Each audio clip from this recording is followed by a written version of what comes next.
Gesle, serta AWERI Indonesia. Diskusi ini merupakan kelanjutan dari diskusi yang sudah diselenggarakan bersama dengan pemerintah Kota Jayapura juga pada tanggal 17 Juni 2021 yang telah dihadiri.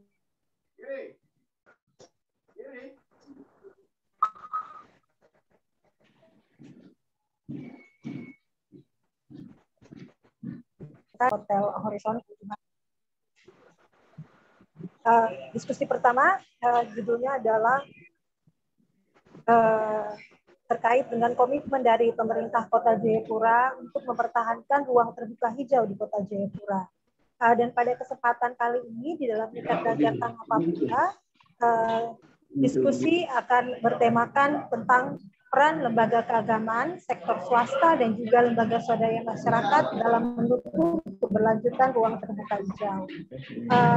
Moderator hari ini adalah Bapak Rudi Mevri, yang merupakan perwakilan dari Lembaga Masyarakat Adat Port Mumbai, dengan pembicara perwakilan dari Lembaga Keagamaan, yaitu Bapak Pendeta Freddy Atoam MSI, dan kemudian perwakilan dari DIMN, yaitu Burut S. Rawung, yang merupakan Business Support Head untuk kantor Mandiri kantor Mandiri regional untuk Papua. Kemudian dari YESO atau LSM akan diwakili oleh Bapak Iqbal Asra, yang merupakan bagian dari Rumah Bakau Jayapura. Sebelum kita mengikuti acara ini, saya akan meminta kesediaan Pak Mevri untuk memimpin kita di dalam diskusi kali ini, Pak. Silakan Pak Mevri.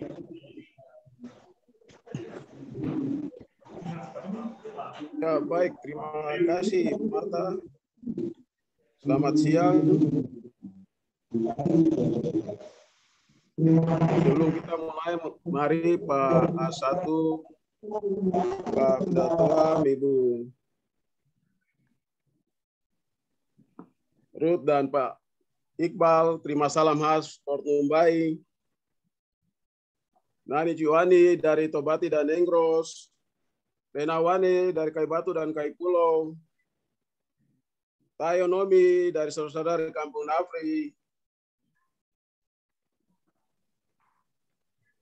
Ane dari saudara-saudara Kampung Sko, dan Raifoy dari Yoka dan Waina. Selamat siang untuk kita semua. Siang. Ya. Yang saya hormati Pak Sasu dan juga para narasumber. Sebelum kami memulai, saya memohon dengan hormat untuk Pak A1 berikan arahan dan sekaligus untuk menyampaikan sepatah dua kata untuk kami dalam seminar siang hari ini. Waktu saya persilakan untuk Pak A1. Silakan Pak A1. Terima kasih Om Rudi. Yang kami menghormati moderator, para narasumber, dan semua yang sedang mengikuti seminar secara online. Izinkan saya mewakili Bapak Sekda dan Bapak Wali Kota untuk membacakan sambutan Pak Wali secara tertulis pada diskusi seminar online tentang peranan lembaga keagamaan, sektor swasta, dan LSM lokal dalam mendukung keberlanjutan ruang terbuka hijau di Kota Jayapura. Shalom, Assalamualaikum warahmatullahi wabarakatuh. Salam sejahtera untuk kita sekalian. Om Swastiastu, Namo Buddhaya, salam kebajikan. Pertama-tama marilah kita panjatkan puji dan syukur kehadirat Tuhan Yang Maha Esa atas rahmat yang dianugerahkan kepada kita untuk terus memiliki kemampuan dalam mengatasi masa-masa sulit di tengah pandemi COVID-19 hari ini.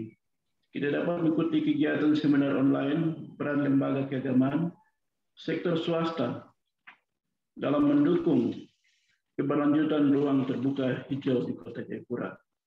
Saudara-saudara sekalian, keberadaan ruang terbuka hijau diatur dalam Peraturan Menteri Pekerjaan Umum Nomor 5 PLT-M 2008 tentang pedoman penyediaan dan pemanfaatan ruang terbuka hijau di kawasan perkotaan. RTH adalah areal yang bersifat terbuka, tempat tumbuh tanaman baik secara alamiah maupun yang sengaja ditanam. RTH perkotaan meliputi taman kota, hutan kota, jalur hijau, jalan, dan RTH ruang pejalan kaki. Tujuan penyelenggaraan RTH adalah menjaga ketersediaan lahan sebagai kawasan resapan air, menciptakan aspek planologis perkotaan melalui keseimbangan antara lingkungan alam dan lingkungan binaan yang berguna bagi kepentingan masyarakat dan meningkatkan keserasian lingkungan.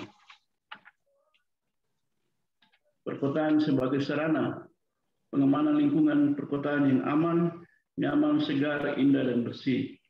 Saudara-saudara sekalian, pada kesempatan ini saya ingin menyampaikan bahwa Kota Jayapura telah resmi menjadi anggota City for Forest untuk mewujudkan Kota Jayapura sebagai Forest City. Oleh karena itu, pemerintah Kota Jayapura berkomitmen untuk melestarikan, memulihkan, dan mengelola hutan secara berkelanjutan dengan melibatkan berbagai stakeholder, antara lain lembaga keagamaan swasta LSM dan LSM. Kegiatan hari ini merupakan kelanjutan seminar sebelumnya pada bulan Juni tahun 2021 terkait komitmen pemerintah Kota Jayapura dalam mempertahankan ruang terbuka hijau dan tempat-tempat penting masyarakat adat Port Mumbai, di mana pada seminar itu telah dihasilkan beberapa pokok pikiran, antara lain: 1. Melindungi, mempertahankan, melestarikan ruang terbuka hijau di Kota Jayapura. 2. Melakukan kajian kembali terkait data tempat-tempat penting masyarakat adat Mumbai. 3. Membentuk forum kolaborasi antara organisasi masyarakat, organisasi perangkat daerah, akademisi, dan mitra lainnya untuk mendukung program City for Forest di Kota Jayapura. Seminar ini dilaksanakan untuk melihat sejauh mana peran lembaga keagamaan, sektor swasta, dan lembaga lainnya dalam mendukung komitmen pemerintah Kota Jayapura dalam melestarikan lingkungan hidup, khususnya RTH dan tempat penting masyarakat hukum adat Port Mumbai di Kota Jayapura. Dan akhirnya, selamat mengikuti kegiatan seminar. Kiranya Tuhan memberkati kita sekalian. Sekian dan terima kasih. Shalom. Wassalamualaikum warahmatullahi wabarakatuh. Wanyambe. Jayapura, 19 Agustus 2021, Wali Kota Jayapura, Dr. Agus Benhur Tomimano, MM.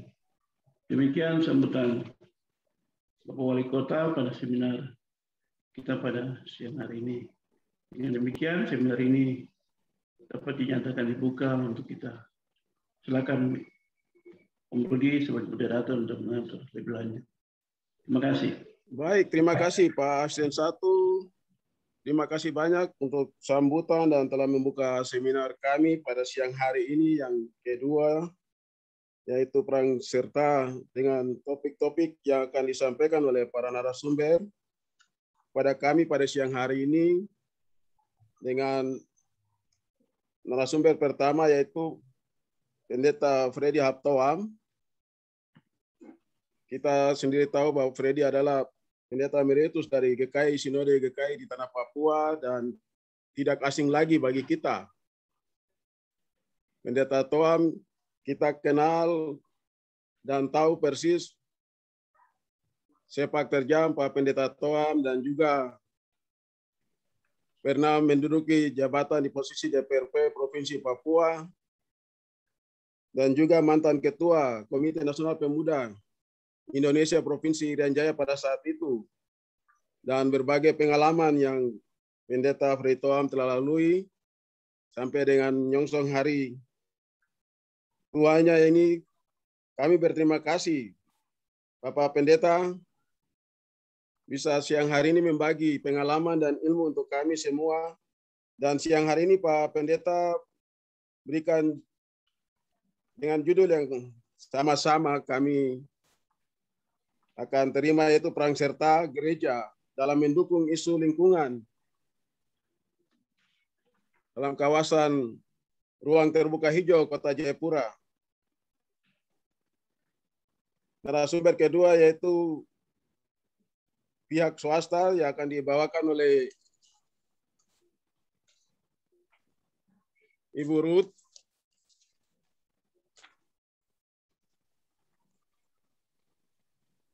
Dengan judul peran serta pihak swasta dalam mendukung isu lingkungan hidup dalam ruang terbuka hijau Kota Jayapura. Dan narasumber kita yang ketiga yaitu peran LSM lokal dalam mendukung keberlanjutan ruang terbuka hijau di Kota Jayapura melalui aksi-aksi nyata di lapangan yang disampaikan oleh Pak Iqbal dari komunitas Rumah Bakau yang bermarkas di Pantai Hamadi. Mari kita berikan aplaus dulu untuk Bapak Asisten yang telah membuka dan para narasumber untuk kita di siang hari ini. Terima kasih. Ya, pembicara utama kita yang saya langsung saja Bapak Pendeta Toam, selamat siang.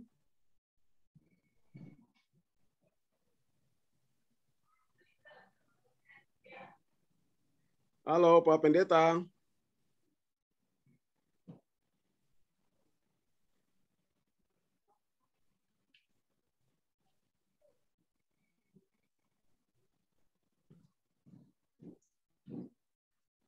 Halo Pak Pendeta. Pak Rudi, izin mungkin Bapak Pendeta lagi mencoba untuk masuk, jadi mungkin ke pembicara berikut dulu, nanti Bapak Pendeta tua menyesuaikan. Oke, terima kasih. Terima kasih Pak Rudi.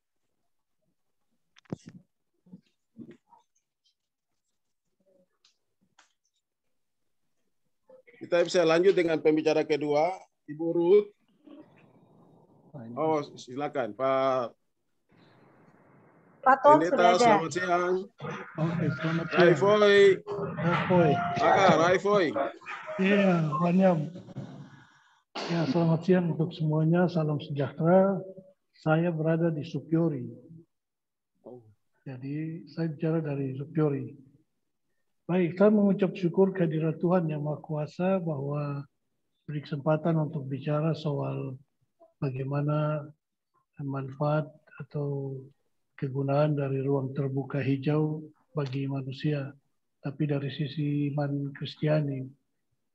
Jadi mungkin saya sedikit merubah judulnya dari peran serta gereja dalam mendukung ketersediaan ruang terbuka hijau di Kota Jayapura, dan mungkin sasaran pembicaraan saya agak kepada etika, pengejaran etika ya, lingkungan. Bagaimana Tuhan memerintahkan kita untuk menjaga lingkungan dan menata layaninya. Nah, itu. Jadi Bapak Ibu dan saudara sekalian yang saya hormati, selamat siang dan salam sejahtera. Apabila kita membaca dengan baik atau menyimak kata-kata dalam kitab suci, saya terkesan dengan satu bagian dalam kitab suci yang tertulis di Mazmur pasal 8 ayat 1. Ya Tuhan, Tuhan kami, betapa mulianya nama-Mu di seluruh bumi. Nah, bagian ini bisa paralel dengan Yesaya pasal 6 ayat 3 yang bicara tentang kudus, kudus, kuduslah Tuhan semesta alam, seluruh bumi penuh kemuliaannya. Nah, jadi karena itu penekanan saya adalah bagaimana bumi ini memperlihatkan kemuliaan. Dan karena itu apa yang kita usahakan baik dalam diskusi atau seminar hari ini dan upaya-upaya tindak lanjutnya itu harus menjadi sebuah tindakan dalam rangka kemuliaan bagi Tuhan. Supaya itu klop dengan moto kota kita, Kota Jayapura, NTCai, dan seterusnya itu. Supaya Tuhan dipermuliakan. Nah, dengan latar belakang pemikiran ini, maka saya rubah sedikit judul kita ini untuk bicara tentang tanggung jawab. Jadi tidak tentang peran serta, tetapi tanggung jawab orang Kristen dalam menata layani bumi. Dalam menata layani bumi untuk memancarkan kemuliaan Tuhan. Bagian pembicaraan saya mungkin saya bagi dua saja. Itu tadi pembukaannya. Yang kedua adalah wacananya. Yaitu begini. Hutan, tanah, dan air, dan seluruh tatanan alam ciptaan Tuhan adalah mahakarya yang agung dan yang indah, yang mulia, yang menggambarkan kemuliaan dan keagungan Tuhan Sang Pencipta. Nah, itu sebabnya tadi pemazmur berkata, betapa mulianya namamu di seluruh bumi. Atau nyanyian bala tentara surga yang bilang, kudus, kudus, kuduslah. Kalau di gereja di GKI kan ada lagu kudus, kudus, kuduslah. Itu perhatikan nadanya itu menaik, bukan menurun. Kudus, kudus, kuduslah, meninggi. Nah, itu artinya apa? Artinya bahwa bumi ini dan kemuliaannya, atau bumi ini memancarkan kemuliaan Tuhan. Dan karena itu kita yang tinggal di dalam bumi ini sebenarnya tinggal di dalam kemuliaan Tuhan. Jadi kita menikmati kemuliaan Tuhan. Karena Tuhan memegang kekuasaan dan kedaulatan yang mutlak atas seluruh ciptaan dan juga atas kehidupan manusia. Salah satu keistimewaan manusia adalah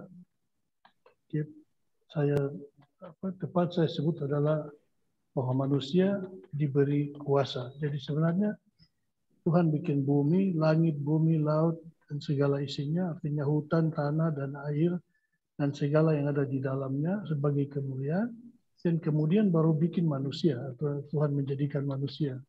Kelebihan manusia adalah diberi kuasa. Jadi kuasa untuk apa? Kuasa untuk dua hal. Nah, Bapak dan Ibu dan Saudara yang beragama Kristiani, itu kitab Kejadian pasal 2 ayat 15 itu bicara tentang mandat kepada orang percaya untuk menata layani bumi ini. Itu perintahnya cuma dua. Yang pertama adalah memelihara. Atau saya balik, mengusahakan. Dan yang kedua adalah memelihara. Jadi dua perintah saja. Usahakanlah bumi ini dan peliharalah bumi. Mengusahakan artinya bahwa manusia dapat boleh saja mengeksploitasi bumi bagi kepentingan dirinya, bagi keberlangsungan kehidupannya, tetapi perintah eksploitasi diikuti perintah merawat bumi ini supaya tetap lestari, awet, segar untuk didiami, supaya bumi terus-menerus memberikan manfaat kehidupan bagi manusia, supaya ada nilai keseimbangan, keserasian, keselarasan, keberlanjutan atau harmoni antara Tuhan, manusia, dan alam ciptaannya. Nah, mandat mengusahakan atau mengeksploitasi bumi dan memelihara diamanatkan kepada manusia, dan manusia dengan kecerdasannya itu dapat memilih tempat apa saja dan di mana saja untuk dia melakukan amanat atau perintah Tuhan ini. Saya sangat percaya bahwa nenek moyang kita itu sangat disiplin dalam merawat bumi ini. Banyak istilah dalam budaya suku-suku bangsa di dunia ini secara substantif mengandung perilaku hidup keseimbangan antara manusia dan alam. Contoh ada adat kasih makan laut, kasih makan hutan, kasih makan matahari, bulan, bintang, dan lain-lainnya. Ini cerita-cerita yang mungkin kita anggap cuma mitos saja. Tapi nilai substantifnya adalah bahwa segala ciptaan ini harus dijaga keseimbangannya dan kelestariannya. Beberapa bulan lalu kami di Supiori ini, saya ikuti upacara adat suku Biak. Mereka bilang Snapmore atau Manaro Wampasi di Kampung Wandos di Supiori. Inti upacara itu adalah adat sasi laut. Jadi mereka tutup laut selama hampir 1 tahun. Ini saya akan merawat agar ikan menjadi lebih besar dan bertambah banyak di habitat aslinya, laut. Lalu kemudian diupacarakan dan dipanen. Setelah itu dibuka dan laut bisa jadi tempat pencarian. Orang boleh ambil hasilnya kapan saja, mau pagi kah, siang kah, malam kah, tengah malam kah, sesuka-suka hati kita. Nah, demikian juga kuasa untuk mengusahakan dan memelihara hutan, tanah, air laut, sungai, danau. Ini dapat kita lacak dalam budaya masyarakat adat kita lokal. Apalagi di kawasan budaya adat orang Tabi. Gunung itu ada namanya, batu punya nama. jenis pohon punya nama, tanaman semua punya nama, tali temali yang menjulur saja ada namanya. Nama dalam adat istiadat kita masing-masing. Nah, ini moderatornya lebih tahu, nanti dia akan bicara ini, baru ini. Jadi demikian bahwa orang memiliki, kalau punya nama terhadap segala sesuatu, berarti bahwa ada nilainya. Nah itu. Jadi dengan demikian juga kuasa untuk mengusahakan dan memelihara hutan, tanah, dan air, laut, sungai, dan danau. Itu menjadi bagian atau hak yang diwariskan kepada manusia. Kadang-kadang kita bilang itu hak adat. Padahal itu juga adalah hak atau mandat Tuhan kepada masyarakat. Tujuan dari mandat Tuhan dalam budaya manusia adalah supaya ada keseimbangan hidup bagi keberlangsungan kehidupan umat manusia. Dan manusia tinggal di dalam alam ciptaan secara aman dan nyaman, serta menikmati kesejahteraan itu. Jadi ada dua nilai yang penting di sini. Yang pertama adalah nilai keamanan dan kenyamanan, atau saya sebut dengan bahasa Inggrisnya, security. Dan yang kedua, kalau orang sudah secure, dia tinggal aman dan nyaman, pasti dia bahagia. Jadi nilai kedua adalah prosperity. Jadi antara security dan prosperity harus punya keseimbangan. Seluruh aktivitas pembangunan kita harus mempunyai dua pendekatan ini.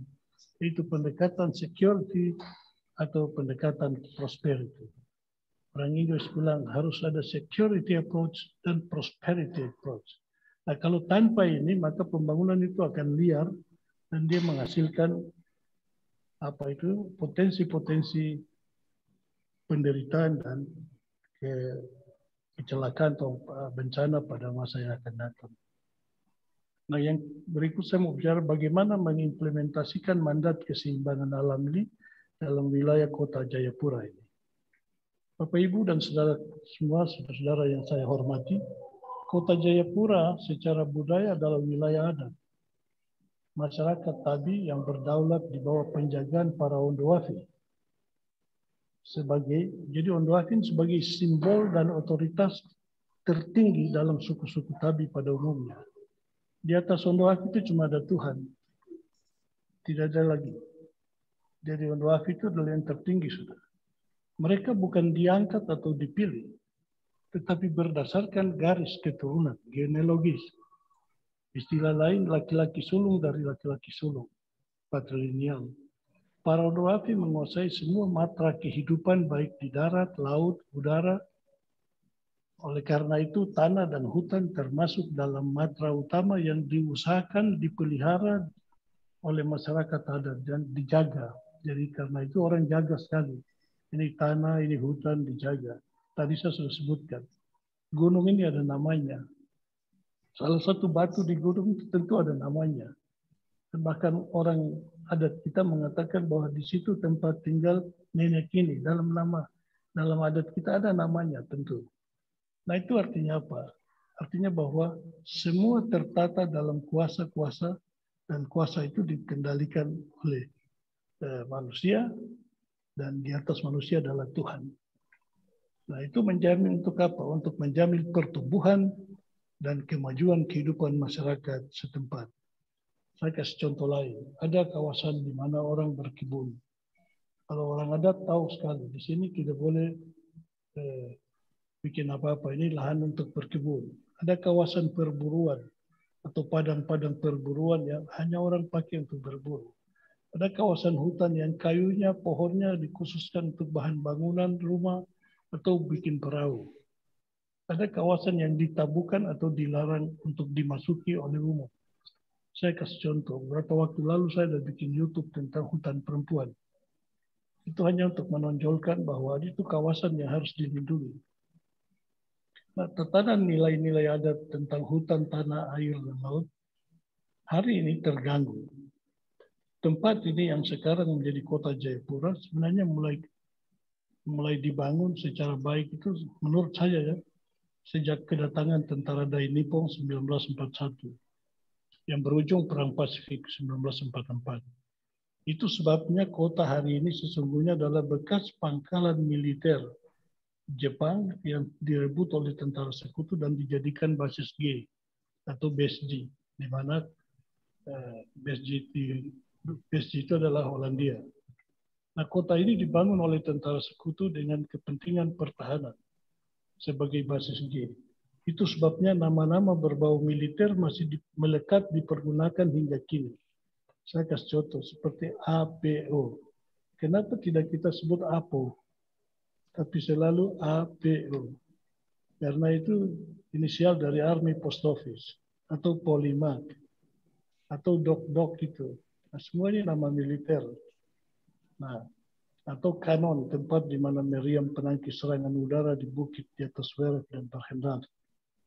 Pemerintah Belanda baru menempati kota Jayapura ini 1959.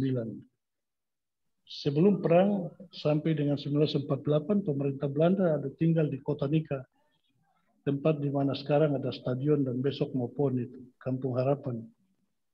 Tahun 48 sampai 59 pemerintah berkedudukan di Hollandia Stad.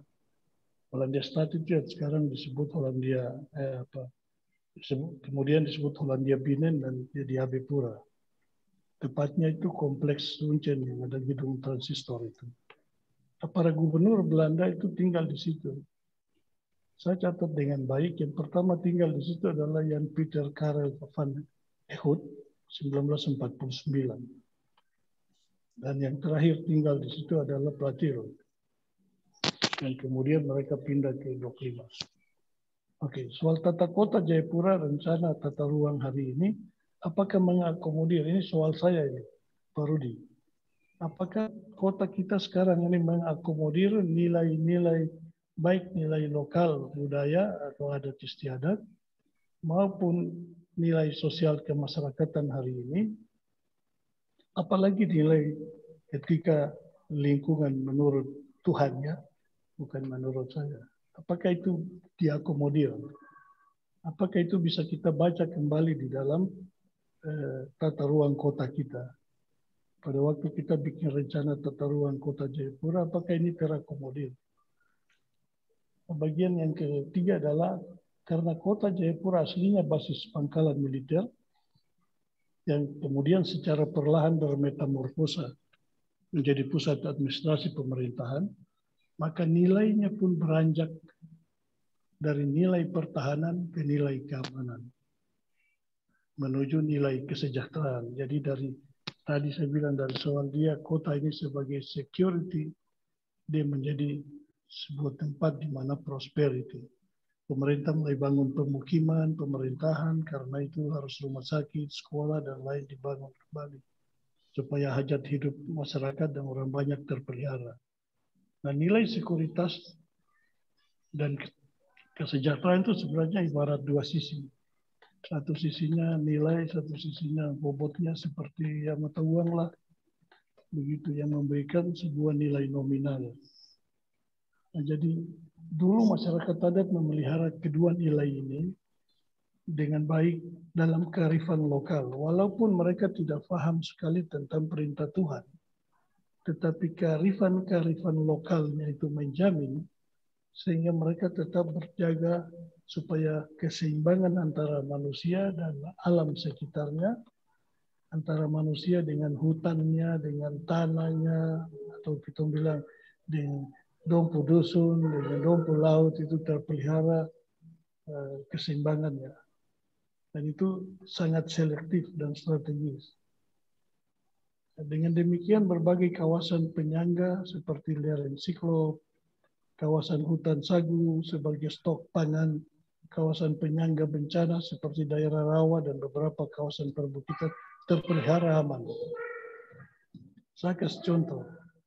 Kita ambil Jayapura karena saya besar di kota Jayapura jadi sampai tua di situ. Kawasan Pasar Yotefa sampai Kali Acai dan Uncen belakang, daerah di sekitar Pak Rudi punya rumah, lapangan Trikora sampai Perumnas 4. Itu dulu tidak diganggu, karena itu dusun-dusun sagu yang menyimpan semua cadangan pangan untuk kepentingan masyarakat, terutama masyarakat asli. Hutan-hutan itu dijaga, Tetapi lebih penting lagi di bagian bawah di kawasan antara Kali Acai sampai Muara Teluk, yaitu muaranya di Teluk itu dipelihara baik dan tidak dibangun karena itu daerah serapan air. Saudara-saudara, Danau Sentani itu terletak di 70 meter di atas permukaan laut. Sedangkan kawasan itu dia ada lebih rendah, ada kira-kira 10 meter di bawah permukaan laut. Yang Yotefa itu mengapa kalau sedikit hujan langsung banjir, tenggelam. Nah, keseimbangan antara aspek pertahanan dan kesejahteraan yang harus dijaga apik. Dulu jaga sampai dengan sangat baik oleh masyarakat adat dan pemerintah sebelumnya. Hingga tahun 1970 awal. Tapi realitas hari ini semua berantakan. Hampir semua kawasan penyangga telah berubah fungsi. Artinya penghayatan nilai oleh semua lapisan masyarakat kota ini sudah berantakan dan dari harmoni kehidupan antara Tuhan, alam, dan manusia, itu kemudian dicemari.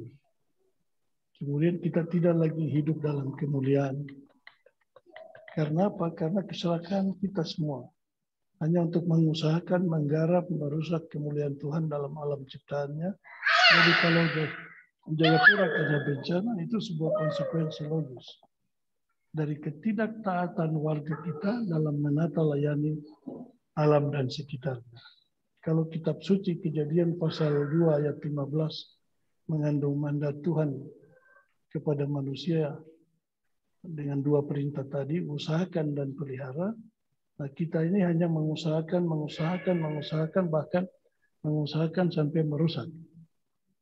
Tetapi tidak memelihara. Nah, kalau begitu kita ini sebenarnya apa? Kita sama dengan orang yang bebal, tegar tengkuk, tetap mengusahakan dan merusak. Pak Pendeta, ya halo. izin tinggal 2 menit waktu. Oke, sama. Ini sudah hampir habis ya, Pak Rudi. Mungkin 2 menit Ya, pas silakan. Nah, itu. Nah, karena itu kita kadang mengalami banyak bencana. Saya pikir yang kita harus bandingkan Jayapura ini harus menjadi sebuah kota yang memancarkan kemuliaan sesuai dengan komitmen dan moto kota Jayapura. Coba pandang kawasan hutan, banyak kawasan yang sudah rusak. Jadi saya sangat menyambut upaya untuk kita membangun kembali kota ini menjadi kota yang memancarkan kemuliaan Allah.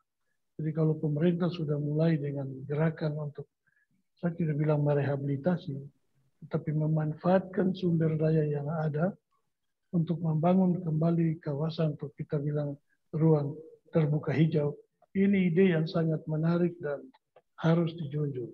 Yang diperlukan sekarang adalah komitmen semua warga kota untuk menata layani lingkungan alam sekitar kota Jayapura. Komitmen ini tidak boleh menjadi beban tugas pemerintah saja. Tapi bagaimana beban tugas ini dibuat dalam sebuah konsep dasar atau desain atau sudah dibuat dan harus ditetapkan oleh pemerintah kota lalu dibagi supaya semua warga kota masing-masing baik sektor swasta, baik formal, pemerintah, lembaga-lembaga agama, pendidikan, masing-masing mengambil peran dalam membangun dan suasana kehidupan yang aman, nyaman, dan sejahtera tadi. Jadi harus ada langkah-langkah edukasi untuk masyarakat, tapi juga tetap menjaga keharmonisan supaya tidak membuat pengerusakan baru, tetapi kita membuat sehingga kehidupan kita semua terbangun dengan baik.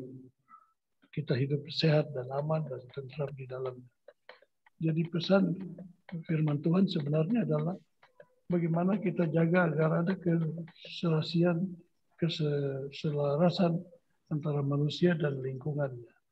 Kalau kita lihat beberapa kota di Papua ini, ada yang sangat menarik. Misalnya Biak. Biak ini punya ruang terbuka hijau yang cukup tersedia. Selain Kuala Kencana. Nah, mengapa kita tidak mencontohnya? Rudi, saya kira untuk singkatnya sebagai berikut. Terima kasih atas perhatian Bapak Ibu Saudara sekalian. Mari kita selalu melakukan segala sesuatu dan usaha-usaha kita ke arah kebaikan dan itu sebagai wujud kita untuk memuliakan Tuhan yang kita sembah. Terima kasih.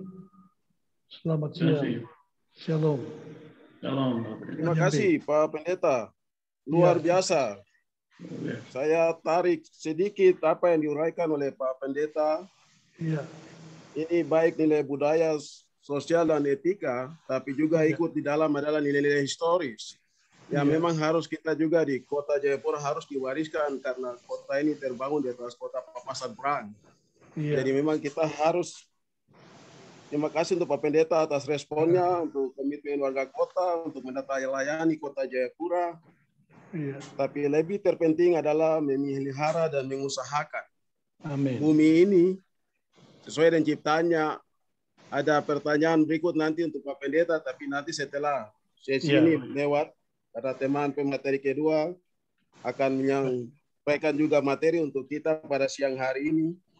Dan terima kasih untuk Bapak Pendeta atas materi yang diberikan untuk kami pada siang hari ini. Karena materi yang disampaikan oleh Pak Pendeta tidak jauh lari daripada moto kota Jayapura, henti cahaya onomi temari nanaset, bangun kota untuk kemuliaan Tuhan. Dan inilah yang dimimpikan dan dirindukan oleh para tua, leluhur, dan moyang kami yang ada di Tanah Tabini, dan lebih khusus lagi Bapak Ondoafi mereka, supaya mereka kalau pulang dan tidur dengan nyenyak di alam baka yang akan datang, mereka akan merindukan anak-anak dan turunannya bagaimana menjaga apa yang mereka wariskan. Terima kasih Bapak Pendeta untuk materinya. Selamat siang dan mari kita berikan aplaus untuk Pak Pendeta atas materi yang cukup luar biasa dan kolaborasi yang baik sekali.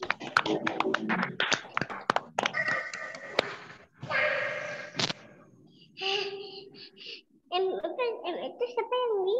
Ya, kita akan masuk dengan pemateri kedua. Juga waktu yang sama. Tidak.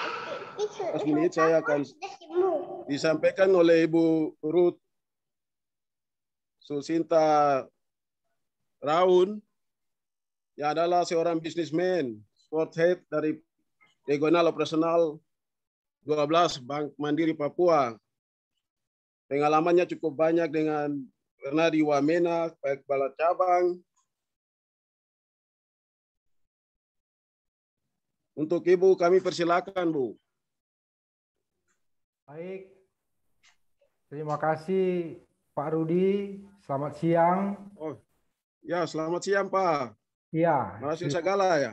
Iya betul. Jadi mohon maaf atas undangannya Ibu Ruth dengan alasan operasional berangkat ke Sarmi Pak. Jadi saya salah satu senior manajer di Bank Mandiri untuk mewakili beliau untuk menyampaikan sedikit materi terkait dengan taman kota atau ruang terbuka hijau Pak Rudi.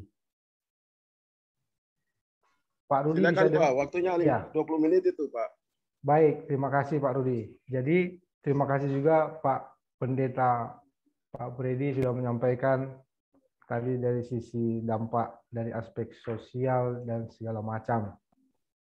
Nah, kami di sini dari Bank Mandiri, mewakili dari Bank Mandiri, saya coba menyampaikan sedikit peran Bank Mandiri di Kota Jayapura khususnya untuk membangun Kota Jayapura sesuai dengan program-program pemerintah Kota Jayapura, dalam hal ini Dinas Lingkungan Hidup Kota Jayapura, untuk ikut berperan, Pak. Untuk ikut berperan dalam arti mengambil tanggung jawab untuk membangun Kota Jayapura. Nah, secara singkat saya jelaskan, kita sudah membuat suatu perjanjian dengan pemerintah kota untuk mengambil tanggung jawab mengelola Taman Kota Jayapura yang Bapak-Bapak Ibu sekalian juga sudah bisa lihat di persisnya di Jalan Dr. Samratulangi. Nah, keberlangsungan ini semoga tetap berjalan terus karena ini penganggarannya juga kita bersumber dari anggaran dari kantor pusat, Pak, untuk membangun Kota Jayapura dalam bentuk CSR. Nah, sesuai juga dengan bentuk tanggung jawab kita untuk Kota Jayapura dalam rangka menyelenggarakan PON, juga kita merenovasi kembali Pak Taman Kota Mandiri, ruang terbuka hijau, sekaligus juga mempercantik destinasi Kota Jayapura, contohnya di Jayapura City, Tugu Salib. Ini adalah salah satu bentuk tanggung jawab Bank Mandiri untuk di Kota Jayapura, Pak. Ke depan kita berharap kerjasama yang baik ini berkelanjutan dan merambah ke kota kabupaten di tanah Papua.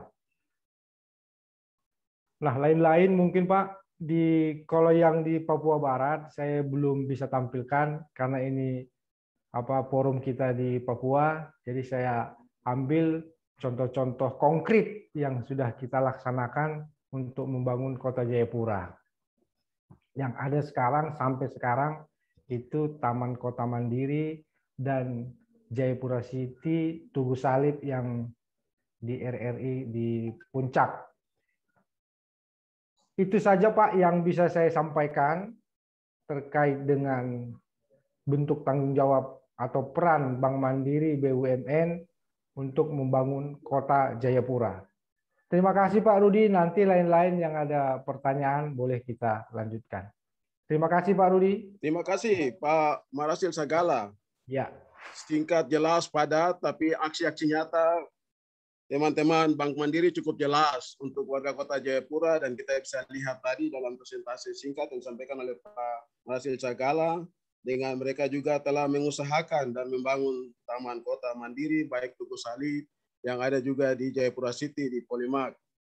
Terima kasih Pak Marasil Sagala atas materinya, nanti yang lain akan berkembang dalam diskusi dan akan nanti dibuka untuk diskusi untuk kita. Terima kasih Pak Terima kasih Pak Sagala. Mari kita berikan aplaus untuk Pak Sagala.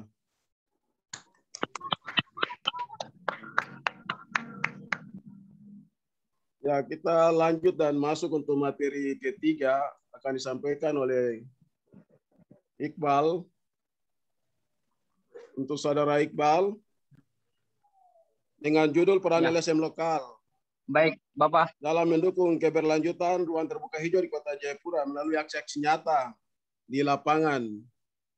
Silakan Kakak Iqbal bisa menyampaikan untuk warga kota yang sedang menanti dan merindukan ruang terbuka hijau di Kota Jayapura ini. Silakan. Baik. Assalamualaikum warahmatullahi wabarakatuh. Shalom. Terima kasih Rudi, terima kasih Bapak Pendeta. Komunitas terhadap ruang terbuka hijau di Kota Jayapura sebenarnya cukup banyak sih.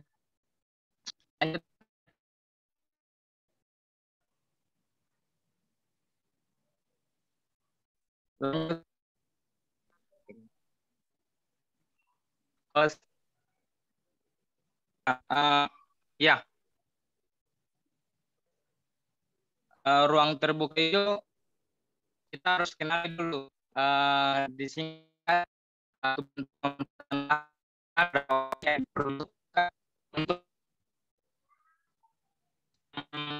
ruang terbuka hijau adalah 40% dari luas saya. Lingkungan juga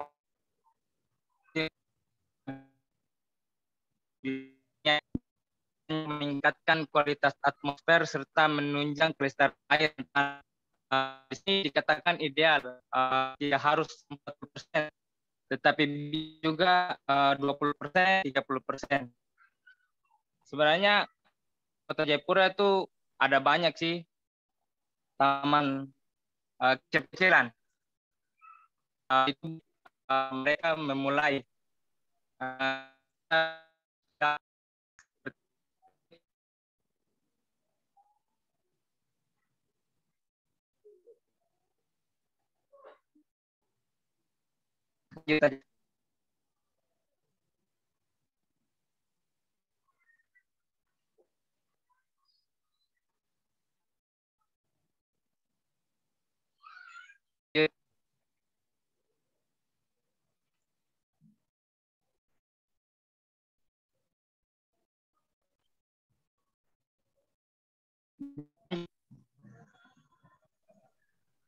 Suaranya putus-putus. Pak Iqbal, suaranya putus-putus, Pak. Iya, Pak. Suaranya putus-putus, Pak Iqbal. Ya, jadi di sini. Halo, bisa dengar? Bisa, bisa. Ya, mungkin bisa lanjut. Ya, peraturan ruang terbuka hijau itu mengandung dimensi yang sangat luas. Sebab itu tidak mengherankan jika banyak peraturan perundang-undangan yang berkaitan dengan hal tersebut. Langsung saja Undang-Undang Nomor 26 tahun 2007 tentang penataan ruang pasal 1 butir 31. Sudah jelas ya, mungkin di sini undang-undangnya untuk ruang terbuka hijau. Ada Undang-Undang Nomor 32 tahun 2009 tentang perlindungan dan pengelolaan lingkungan hidup. Ketiga, Peraturan Menteri Dalam Negeri Nomor 1 tahun 2007 tentang penataan ruang terbuka hijau kawasan perkotaan. Keempat, Peraturan Menteri Pekerjaan Umum tentang pedoman penyediaan dan pemanfaatan ruang terbuka hijau di kawasan perkotaan. Lanjut. Ya, manfaat ruang terbuka hijau di sini pertama, RTH memiliki fungsi ekologi. RTH merupakan paru-paru kota atau wilayah. Tumbuhan dan tanaman hijau dapat menyerap karbon dioksida atau CO2, menambah oksigen, menurunkan suhu dengan keteduhan dan kesejukan tanaman, menjadi area resapan air serta meredam kebisingan. RTH menjadi ruang tempat warga dapat bersilaturahmi dan berekreasi. Di sini anak-anak mendapatkan ruang untuk bermain sehingga tidak terlalu banyak menghabiskan waktu di depan televisi atau video game. Masyarakat dapat berjalan kaki, berolahraga, dan melakukan aktivitas lainnya. RTH memiliki fungsi estetis. RTH memperindah permukiman, perumahan, perkantoran, sekolah, mal, dan lain-lain.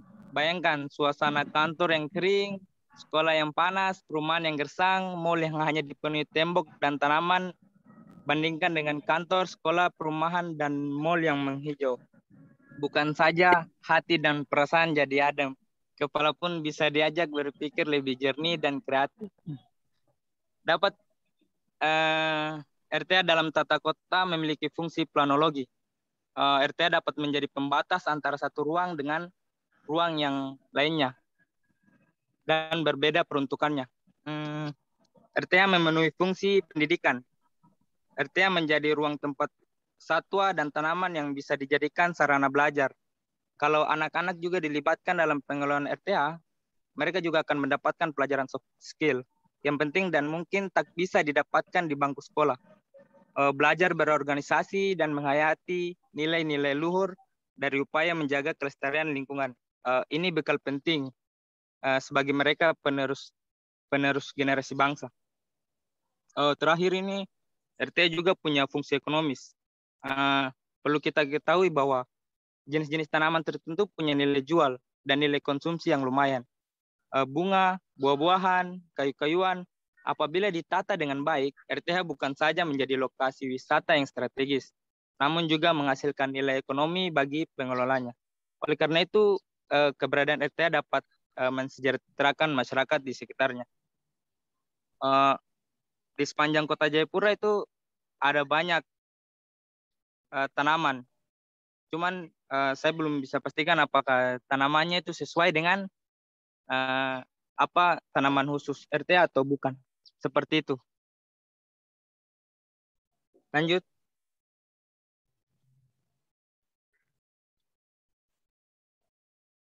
Ya, apa saja peran komunitas terhadap RTH? Yang pertama, kita edukasi lingkungan.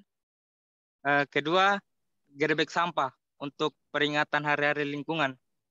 Ketiga, gerebek sampah weekend. Ini setiap Sabtu Minggu kita gerebek sampah. Yang terakhir, kampanye darurat iklim. Seperti itu. Lanjut. Ya, foto yang pertama ini kami di Rumah Bako Jayapura waktu itu gerebek sampah. Tapi lebih spesifiknya Mulung Puntung, Puntung Rokok. Ini di lokasinya di Taman Mandiri. Kedua juga Taman Mandiri. Kita melibatkan Putri Cilik dan komunitas-komunitas lain. Yang keempat ini yang berdiri ada Pak David. Beliau memantau jalannya aksi dan mereka mengumpulkan hasil grebek puntung ini. Seperti itu. Lanjut.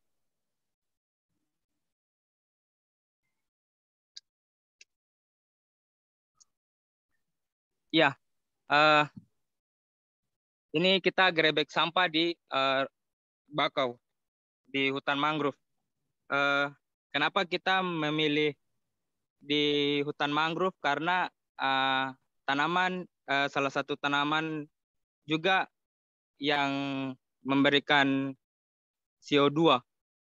Ya, tanaman mangrove juga diyakini sebagai penyerap karbon dioksida. Jadi kami sering melakukan penanaman mangrove dan grebek sampah. Seperti itu. Lanjut.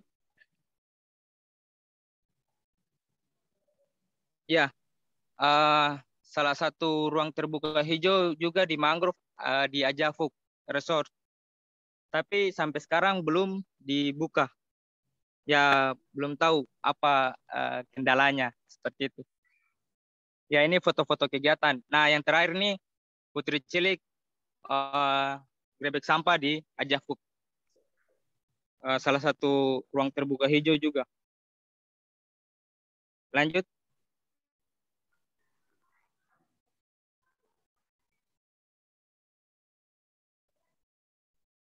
Ya, ini kegiatan setiap weekend. Pertama itu kita grebek sampah di belakang Lantamal. Dan yang tulisan kalian mati kami abadi itu dari sekumpulan styrofoam.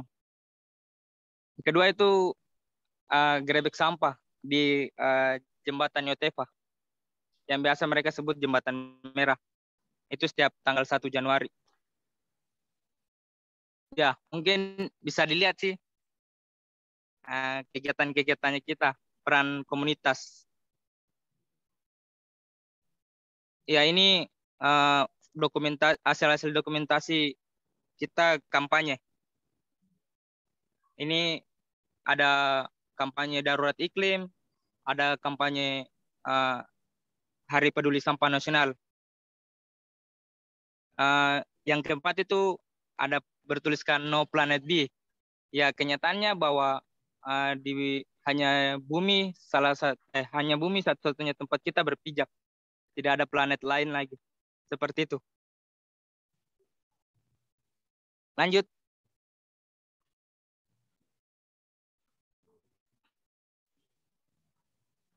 Ya, ini mengedukasi lingkungan. Kita memulai dari yang di bawah dulu. Untuk adik-adik kita, bahwa menjaga lingkungan itu sangat penting. Yang ketiga itu ada anak TK, kita melakukan pendampingan penanaman di hutan mangrove. Ini baru saja selesai. Yang keempat itu kita melakukan pendampingan juga melakukan penanaman pohon mangrove kepada mahasiswa HMJ Teknik Uncen. Ya, seperti itu sih perannya. Lanjut.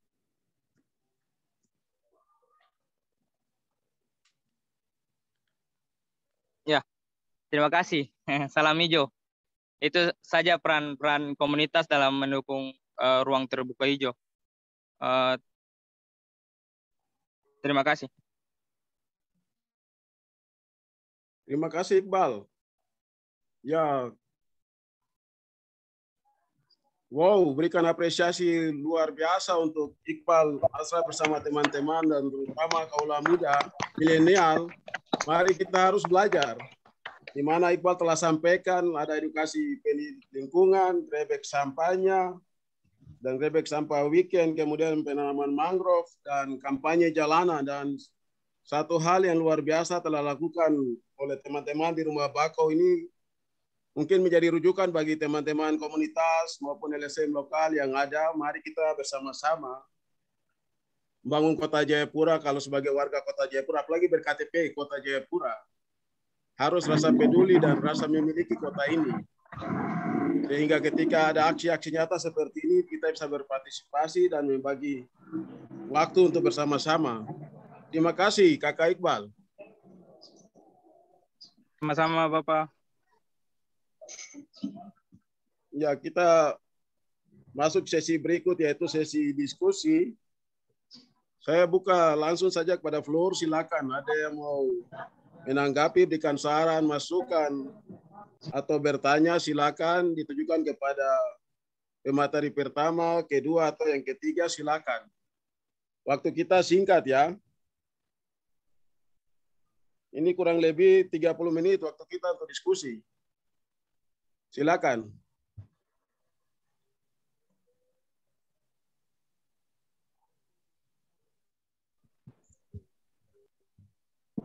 Pak Mevri, mungkin ada beberapa pertanyaan di chat, Pak, yang bisa di...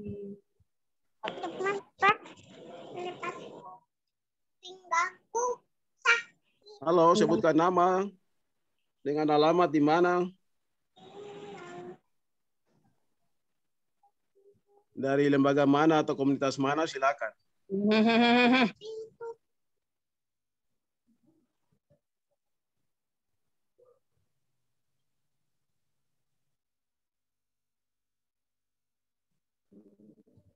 Pak Mevri izin. Ya, silakan. Ya, Paul. Saya Paul dari Universitas Oto Geisler Papua.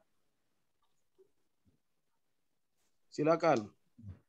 Baik, Pak Mevri, terima kasih. Saya pertama-tama sangat mengapresiasi apa yang disampaikan oleh Pak Pendeta Tuam yang tadi sudah menyampaikan luar biasa bahwa poin-poin penting yang perlu diperhatikan kembali untuk membangun Kota Jayapura, dan sangat menarik karena ada isu historis yang perlu kita sering lupa juga di situ. Betul sekali Pak Pendeta, terima kasih sudah memberikan pencerahan yang luar biasa. Pertanyaan saya, dan juga terima kasih juga kepada dari pihak Bank Mandiri, luar biasa materinya. Namun pertanyaan saya tujukan ke Iqbal, tadi sudah saya kirim di chat. Singkat saja, untuk gerebek sampah, kita lihat bersama ya luar biasa sampah yang masuk ke Teluk Teva, khususnya yang di ekosistem hutan mangrove itu. Nah, untuk sampah-sampah, misalnya sampah plastik atau botol-botol plastik, apakah itu didaur ulang atau dikumpul kemudian ditampung dan dibuang ke tempat pembuangan akhir atau TPA?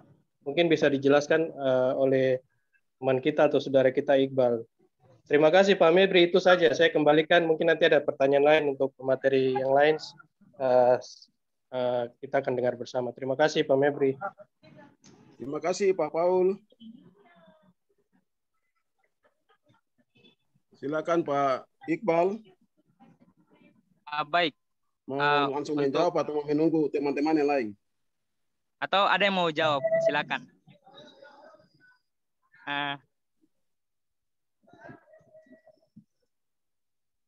Baik, tidak ada. Baik. Pengelolaan sampah yang tadi Bapak ceritakan bahwa apakah didaur ulang atau tidak, ya di Kota Jayapura ini belum ada pengelolaannya.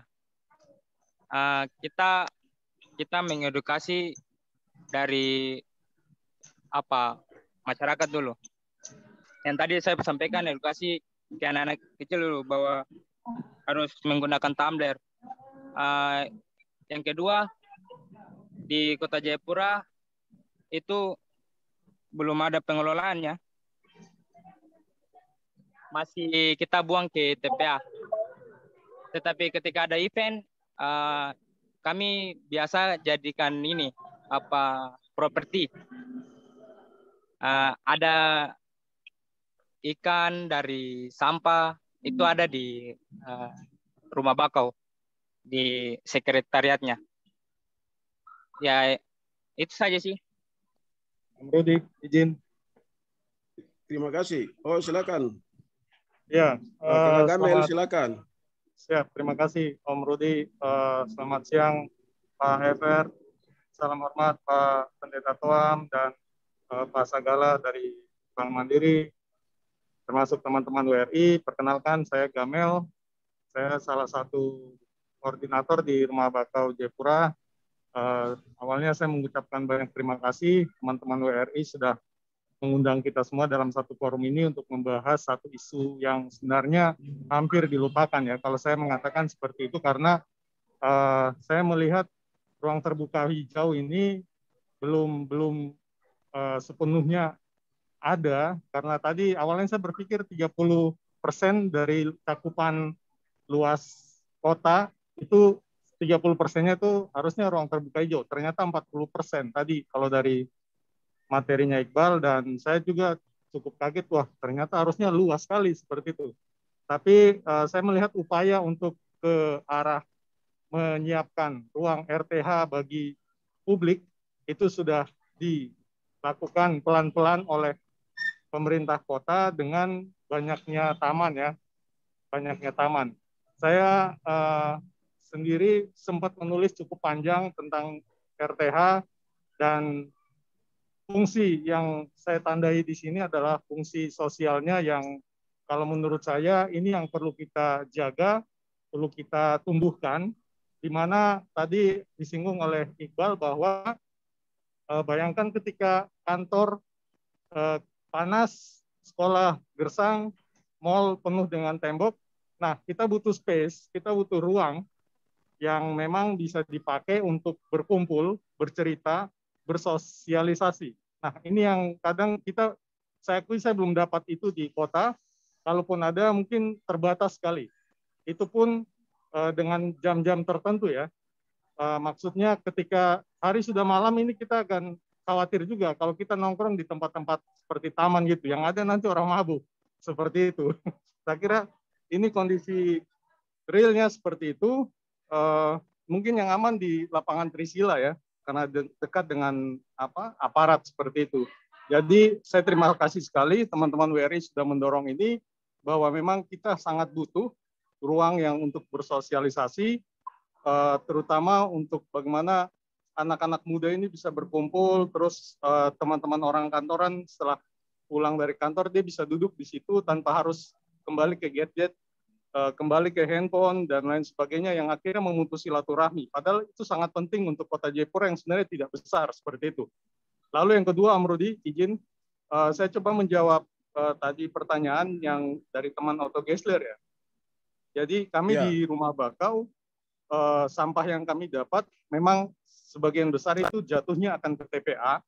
Kalau untuk kenapa ditanyakan kenapa semuanya ke TPA, kenapa nggak dikelola?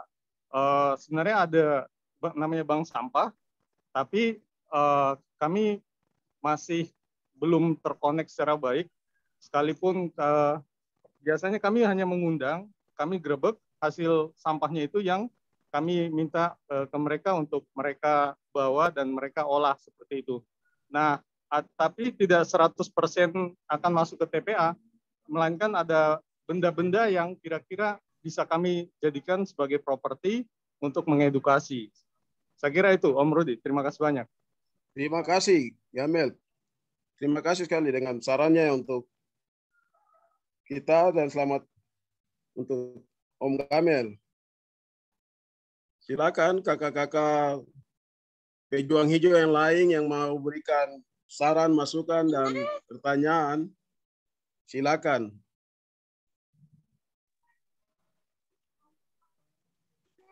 Halo, selamat siang Pak Mebri. Selamat siang, Bu. Ya, saya Ibu Teli, Ibu Amelia dari Lingkungan Hidup. Oh, silakan, Ibu. Ya, Bapak-bapak narasumber narasumber yang saya hormati, Bapak As2 yang saya hormati, dan juga Bapak moderator dan semua peserta pada yang hari menjelang sore ini. Yang saya ingin tanyakan ke Pak Sagala dari Mandiri tentang CSR. Begini Pak Sagala, memang saya akui Bank Mandiri ini punya rasa peduli yang besar terhadap keindahan dari Kota Jayapura, dan kita sudah lihat bahwa taman yang paling besar di kota ini Taman Bank Mandiri. Yang saya ingin tanyakan adalah apakah Bank Mandiri juga akan ikut terlibat dalam mempertahankan tempat-tempat penting masyarakat hukum adat yang ada di Port Numbai. Apakah Bank Mandiri juga bisa mengambil peran terhadap tempat-tempat penting masyarakat hukum adat Port Numbai, sebagai contoh seperti hutan perempuan yang ada di Kampung Enggros. Ya, kemudian ada juga sumber mata air Hai-Hai juga, dan mungkin ada di kampung-kampung lainnya. Hal ini yang saya ingin tanyakan kepada Bapak Sagala. Saya pikir untuk sementara pertanyaan ini, Pak Mebri. Terima kasih, Ibu Teli. Ya. Silakan, mungkin masih ada yang mau tanya sebelum Pak Sagala direspon, karena waktu kita nanti semakin sempit. Silakan. Kalau tidak ada, silakan untuk Pak Sagala. Baik, terima kasih bisa Pak. merespon. Baik Pak apakah Rudi, pihak ya. Bank Mandiri akan berperan mempertahankan tempat-tempat penting masyarakat umum adat Port Numbai di Kota Jayapura, seperti contoh-contoh yang tadi disampaikan oleh Ibu Teli tadi. Baik Pak Rudi. Silakan Pak Sagala. Terima kasih Ibu Teli pertanyaannya. Jadi kami Bank Mandiri BUMN yang berada di Kota Jayapura tidak menutup kemungkinan untuk ikut berpartisipasi, Ibu.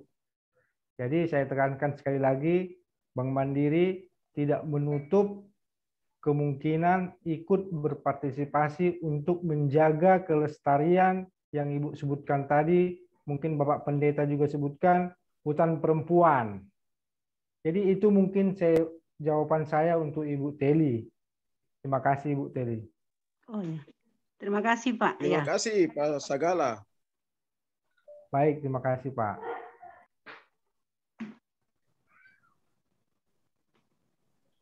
Silakan kakak-kakak pejuang hijau yang di Kota Jayapura, mari kota ini kota kita bersama. Om Rudi. Ruang kita terbatas sehingga bisa berikan masukan, saran atau pertanyaan, silakan. Ya, Om Rudi, izin. Halo. Ya, Om Rudi. Ya, silakan. Ya, saya tertarik dari penyampaian, maaf saya mematikan video karena tempat saya agak backlight. Saya di pengadilan habis soalnya. Saya tertarik dengan apa yang disampaikan Pak Pendeta, bahwa banyak tempat yang berkearifan lokal pelan-pelan ini terkikis oleh pembangunan dan lain sebagainya dan mulai dilupakan.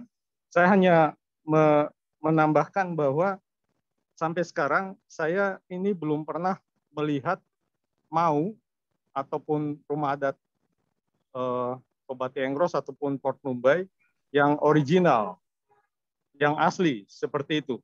Saya pernah dengar bahwa rumah adat ini pernah ada di Enggros, tapi tahun 2015 ketika tsunami Jepang, rumah ini dia terseret dan akhirnya hilang sampai sekarang. Saya berharap 2011 terseret dan hilang. Oh siap, 2011. Saya berharap teman-teman WRI ataupun yang lainnya bisa membangun jejaring termasuk dengan pihak perbankan ataupun siapa saja, kita hadirkan lagi selain berbicara ruang terbuka hijau, tapi berbicara soal tempat-tempat yang berkearifan lokal. Saya kira anak-anak untuk saat ini dan masa akan datang penting mengetahui bahwa ini rumah adat mereka, khususnya yang di Port Numbai, ini penting mereka pahami bahwa ini rumah adat mereka dan fungsinya itu untuk apa. Saya kira seperti itu. Jadi mungkin bisa diinisiasi oleh teman-teman WRI, menggandeng perbankan ataupun siapa saja, kita membangun satu mau yang memang original gitu, diprakarsai oleh WRI, melibatkan masyarakat adat. Jadi ada nilai edukasi dan histori. Saya kira ini penting juga selain RTH. Itu saja, Om Rudi. Terima kasih banyak. Terima kasih Pak Gamel. Halo, selamat sore, Om Rudi. Silakan. Ya, Om Rudi. Saya Yuda dari BPNB Papua. Om Rudi, saya mau bertanya kepada Pak Pendeta Toam, terus mungkin bisa memberikan solusi. Pak, biasa kan dalam setiap aktivitas budaya kan itu ada ritual-ritual yang Bapak mungkin juga tahu, berbagai ritual, misalnya ketika kita bangun rumah atau sebagainya, yang memang bagi sebagian orang itu ritual itu dianggap bertentangan dengan ajaran, dan memang ketika kita ke lapangan selalu ditanyakan, dikatakan seperti itu. Kenapa ini tidak dilakukan? Karena begini. Artinya mungkin saya minta pendapat atau mungkin metode dari Bapak kira-kira bagaimana model dari Bapak sebagai pengalaman Bapak sebagai pendeta, bagaimana menjembatani hal-hal seperti itu, Bapak? Itu yang pertama. Pak Yuda, ini rumah apa? Rumah adat atau rumah tinggal? Iya, Kakak.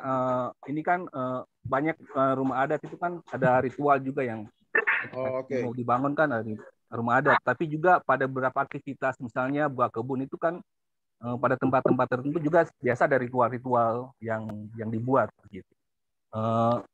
Artinya bagaimana ini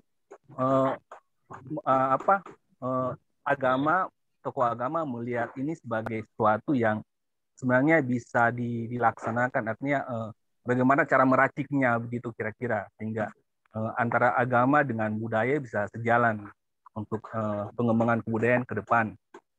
Terus mungkin yang teman-teman dari Rawa, teman-teman dari komunitas, saya mau tanya selama ini kira-kira ada enggak tantangan dan hambatan yang didapatkan dan bagaimana solusi yang teman-teman lakukan. Itu aja. Terima kasih. Terima kasih Pak Yuda. Ya, Kakak Pendeta. Ini Pak Mebri, dulu saya. Ya. Pak Mebri, bisa minta waktu. Dengan siapa ya? Saya Rahmat, Pak Mebri. Oh, silakan Rahmat. Oke. Terima kasih Pak Mebri. Selamat sore Bapak. Dari mana ya? Saya pegiat lingkungan juga dan sering dalam kelompok diskusi bersama-sama dengan teman-teman di Rumah Bakau. Oke. Silakan. Saya kenal Pak Mebri, tapi Pak Mebri mungkin selupa saya. Tidak apa-apa, nanti tembak kodam. Ya, silakan. Oke. Selamat sore semua peserta Zoom meeting yang menarik ini. Yang saya mau sampaikan ini bisa jadi dua hal, pertanyaan dan pernyataan. Pertama, yang saya mau bilang bahwa apresiasi sekali buat kawan-kawan Rumah Bakau. Kawan-kawan Rumah Bakau setahu saya ini memang kelompok anak muda yang bergerak dengan inisiatif sendiri tanpa dukungan dari mana-mana, dan mereka bergerak dengan gaya mereka, style mereka. Meskipun jujur, seringkali itu mereka ini dapat cemoohan ya, dapat bulian terkait dengan aksi-aksi yang mereka lakukan. Nah, sehubungan dengan itu, yang ingin saya garis bawahi adalah kawan-kawan komunitas seperti Rumah Bakau ini tentu perlu didukung, tentu perlu mendapatkan apresiasi, perhatian, terutama dari pemerintah Kota Jayapura, juga dari teman-teman LSM lokal yang adalah senior-senior dari teman-teman komunitas ini. Saya lihat di sini ada teman-teman dari WRI ya. Lalu kemudian dari tokoh-tokoh agama dan juga tentu dari private sector seperti Bank Mandiri. Kenapa saya bilang begitu? Ada banyak hal yang sudah dibuat. Minimal kawan-kawan ini yang bahkan sampai dengan anak kecil juga ada, telah memberikan pembelajaran yang baik kepada kita orang tua-tua ini, yang mulai dari yang pakai safari sampai dengan yang kaki abu, yang kadang-kadang lupa kita orang ini bisa perokok buang sembarang, duduk minum lepas botol sembarang, kayak begitu. Silakan Kakak Rahmat, mau ditujukan ke siapa ya? Saya pikir untuk kita orang semua ini menjadi bahan refleksi saja. Saran untuk semua, oke, terima kasih. Bahan kita waktu terbatas. Ya, yang kedua terkait dengan Dinas Lingkungan Hidup yang kebetulan Ibu juga ada hadir di sini. Saya pikir perlu memang penegakan aturan dari mungkin Kota Jayapura sudah punya perda sampah. Penegakan perda sampah ini perlu untuk ditingkatkan, digiatkan sehingga minimal produksi sampah di Jayapura itu bisa ditekan. Karena kalau mengacu pada asumsi KLHS di mana setiap orang dalam satu harinya itu bisa memproduksi 0,5 kg sampah rumah tangga. Sehingga kalau dikalkulasi, dihitung dengan jumlah penduduk di Kota Jayapura, bisa dibayangkan berapa banyak produksi sampah harian yang diproduksi oleh Kota Jayapura. Sehingga beban ini bisa dikurangi. Kayak begitu. Terkait dengan ruang terbuka hijau juga. Ruang terbuka hijau itu akan jadi sia-sia ketika memang sampah dan kelakuan menyampah kita orang penduduk Kota Jayapura ini tidak terkelola dengan baik. Asal hambur, asal buang, dan segala macam. Peran bersama. Ketika bicara sampah, ini bicara 3 hal, kepedulian, komitmen, dan tanggung jawab. Barang-barang ini harus tertanam di semua lini, di semua orang yang tinggal di Kota Jayapura. Sekian dan terima kasih. Terima kasih Kakak Rahmat dengan spiritnya dan pesan yang jelas sekali, pesan hijau untuk kita semua yang domisili dengan KTP Kota Jayapura untuk harus sadar. Terima kasih Kakak Rahmat. Saya langsung ke Pak Pendeta Toam. Silakan Kakak Pendeta.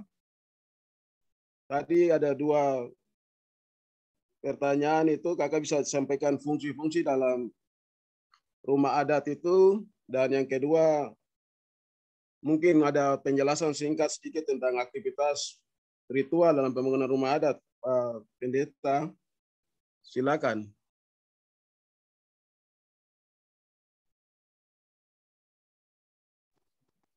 Pendeta belum aktifkan ini mikrofon.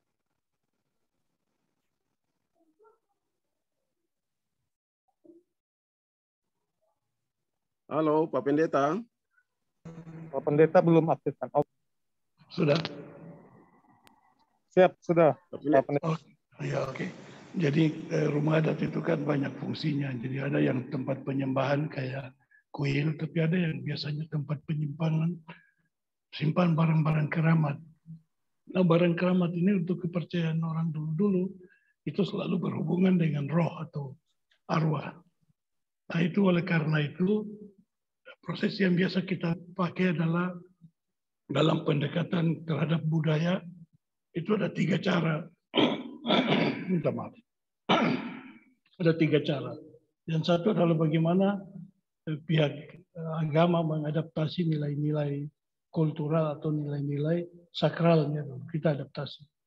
Yang kedua itu adalah bagaimana kita mengakomodasi, artinya nilai sakralnya kita tetap jaga, tapi kita muat dia di dalam konteks tempat liturgis misalnya yang Kristiani, kalau itu agama Kristen. Yang ketiga itu adalah asimilasi. Asimilasi adalah bagaimana kita merubah semua nilai-nilai itu. Jadi kepercayaannya kita pakai, tetapi kita rubah. Misalnya, kalau dulu orang percaya bahwa hidup itu adalah matahari, nah sekarang kita rubah bahwa Tuhan itu adalah matahari atau matahari kehidupan. Nah itu asimilasi. Nah itu cara. Nah, yang berikut dalam rumah adat itu selalu kalau dalam konstruksinya itu ada tiangnya. Biasanya tiang utama. Tiang utama itu biasa disebut tiang raja. Di tiang itu ada isiannya. Apa yang diisi di situ? Itu diisi dengan banyak kekuatan-kekuatan yang supranatural. Nah, karena itu dalam membangun sebuah rumah adat, kadang kita berkomunikasi supaya mari kita kosongkan tempat itu dan kita isi dengan nilai keyakinan, iman menurut kitab suci. Nah, itu agama, jadi lalu kita bangun dia. Yang ketiga adalah bahwa sekarang ini banyak rumah-rumah adat itu dimulai dengan membangun atau dibuat dengan ibadah. Diibadahkan, didoakan, baru dibangun. Jadi itu hal-hal yang terjadi di tengah masyarakat kita. Pertanyaan kedua, Om Rudi, apa ya? Yang kedua, ritual adat yang digunakan atau rime-rime digunakan dalam pembangunan rumah adat itu. Oh iya. Adakah ritual nyanyian atau yang disampaikan atau ratapan? Ya, itu ada. Jadi memang nyanyian ratapan itu jangankan di ritual di rumah adat. Kadang orang meninggal juga dinyanyikan atau diratapi. Jadi itu mereka menceritakan semua kebaikan, semua ini, semua kehebatan dari objek di mana mereka puja itu. Nah contohnya nyanyian ratapan di dalam membangun sebuah bangunan atau rumah adat itu nyanyian-nyanyian ratapan yang mereka menceritakan semua kisah kesatriaan, kekuatan, kedayaan masa lalu hingga pada masa kini. Nah itu yang tadi saya bilang bahwa pendekatan kita mencakup 3 hal tadi: akomodasi, asimilasi, atau mengadaptasi. Lalu dengan cara bahwa kita, kalau untuk bahasa sederhananya bilang, kita mensucikan ritual-ritual tadi secara agama. Dengan demikian ritual itu menjadi ritual Kristiani. Itu zaman sekarang. Tapi kalau orang-orang asli yang tetap berpegang pada keyakinan-keyakinan tradisional itu mereka tetap percaya dan memegang teguh nilai-nilai itunya, keimanannya terhadap sesembahan. Kira-kira begitu dulu. Terima kasih Pak Pendeta. Ya. Ya, saya pikir sesi kita terakhir. Saya sampaikan untuk kembali ke Ibu Marta. Pak Rudi. Iya. Pak Rudi, ini dari Ibu Teli lagi, Amelia. Ibu Teli Mandosir, Pak, untuk Pak Pendeta. Oh iya, waktunya singkat, jadi Ibu silakan. Ya, ini pertanyaan singkat saja, Pak. Ya. Selamat siang, selamat sore, Pak Pendeta. Selamat Shalom. sore. Bapak saya Ibu Teli Shalom, Mandosir, selamat sore. saya Jemaat GKI Bethlehem, dan saya tahu Bapak juga orang GKI. Satu pertanyaan simpel saja, Pak. Saya melihat kurangnya peran dari urusan KPKC yang ada di jemaat, Pak. Yang mereka mengurus lingkungan. Kebanyakan yang ngurus lingkungan tuh RT RW, tapi RT RW juga, Pak, itu pun jarang, Pak. Mungkin 1-2 yang kami lihat karena kami biasa di lapangan, jadi terutama dalam menata taman, halaman dari wik-wik yang ada di dalam jemaat ini, Pak. Itu yang pertama. Terus juga menata hutan. Artinya ada gereja-gereja yang tinggal di hutan-hutan yang dekat dengan hutan. Itu juga mereka kurang mengambil peran, Pak. Ya, itu yang saya mau tanya Bapak. Betul. Mungkin apakah nanti dari sinode ada semacam edaran ke aturan diturunkan ke klasis ke jemaat-jemaat supaya warga jemaat ini harus berperan. Mereka tidak hanya datang sembahyang pulang, di pinggir rumah juga mereka tidak tanam bunga, tidak tanam pohon, karena kami orang lingkungan jadi bicara tentang ini, tanaman dan tumbuhan. Tapi juga saya melihat setiap hari lingkungan hidup, itu pun kami pemerintah yang biasa kasih edaran ke gereja-gereja untuk khotbah tentang lingkungan. Mungkin saya tidak tahu ya Bapak, minta maaf, apakah di dalam jadwal ibadah dengan tema-tema yang sudah disiapkan itu, mereka juga mengakomodir bahwa kalau hari lingkungan itu jemaat pendeta harus bicara tentang lingkungan. Begitu Bapak Pendeta. Lebih kurang saya mohon maaf sebagai warga jemaat. Jadi ini saya sampaikan ke Bapak, tapi juga saya dari pemerintah juga, kami juga sering ke kampung, ke RW yang ada di darat maupun yang ada di gunung juga kami ada ke sana, Pak. Ya, terima kasih, Pak. Shalom. Iya. Ya, terima kasih. Shalom. Pak Rudi bisa jawab cepat saja. Ya, jadi silakan Pak Pendeta. Cuma saya mau tambahkan di situ KPKC tadi, kalau saya cuma masukkan saja Pak Pendeta, bisa juga jelaskan sekalian dengan Yesaya 24 ayat 1, 3, dan 5 itu kan perikopnya jelas bumi dihancurkan. Dan jangan sampai kita terjadi seperti hal itu karena kita melanggar ketetapan-ketetapan Tuhan Allah. Sehingga itu untuk menjawab tadi Yesaya 6 tadi, kudus-kuduslah itu ya. Saya ingat itu yang saya harus kembalikan karena itu satu kesatuan dalam apa yang Ibu Teli sampaikan, itu tanggung jawab moral kita untuk bagaimana kita harus diselamatkan dari perikop tadi itu, bumi dihancurkan. Iya. Silakan. Ya, baik, terima kasih. Jadi memang tadi di awal saya sudah menghindari bicara mewakili institusi gereja. Jadi saya ingin bicara etikanya. Kalau bicara peran serta gereja, Nanti orang di gereja juga balik marah saya lagi. Makanya tadi Bu Teli mulai dengan KPKC, saya tertawa duluan. Oh iya. Apa yang Ibu sampaikan itu benar. Di gereja kita kurang, saya jujur saja. Silakan orang di gereja kalau mau marah sudah. Di gereja kita kurang harus jujur bahwa kita tidak memberi perhatian terhadap apa yang tadi saya sampaikan. Bahwa amanat Tuhan kepada manusia itu adalah usahakan dan pelihara. Kita usahakan, bahkan sampai hancur. Pelihara tidak. Itu satu. Kedua, gambar miniaturnya saja. Tadi ku cerita. Saya waktu jadi anggota Badan Pekerjaan Sinode itu selalu saya pergi ke kampung-kampung, ke kelas-kelas di wilayah 1, artinya dari Tami sampai Mambramo ini. Saya biasa periksa pendeta Puruma dulu, pastori. Saya bilang, bagaimana kau khotbah tentang Firdaus yang indah, tetapi kau Puruma dikelilingi oleh rumput. Coba kau rubah supaya bikin taman bunga di depan, taman sayur di samping, kiri kanan, kandang di belakang, dan seterusnya. Dan supaya kalau orang datang tidak ada makanan, bilang, Pak Pendeta, saya ada sayur, ambil di belakang itu ada pohon jadi banyak. Misalnya begitu. Itu contoh saja. Kalau di diri saya Puruma di Pasir 2, mungkin itu di halaman depan saja ada kolam di mana ada mujair, ada lele, ada itu, dan ada kebun di samping. Ini cuma untuk jadi pembelajaran saja bahwa keseimbangan hidup manusia itu manusia tidak bisa hidup sendiri. Manusia harus hidup dalam kebersamaan dengan tanaman, tumbuh-tumbuhan, dan makhluk lain yang saling menguntungkan. Kalau nyamuk ya janganlah, kalau lalat ya. Tapi yang saling menguntungkan. Mari kita hidup bersama dan membangun kesinergitas hidup bersama supaya itu saling menguntungkan. Ini yang tadi saya sebut sebagai kata mulia, supaya kemuliaan Tuhan itu terpancar. Bahwa dunia kita itu adalah dunia di mana memancarkan kemuliaan Tuhan. Nah, yang berikut, nah oleh karena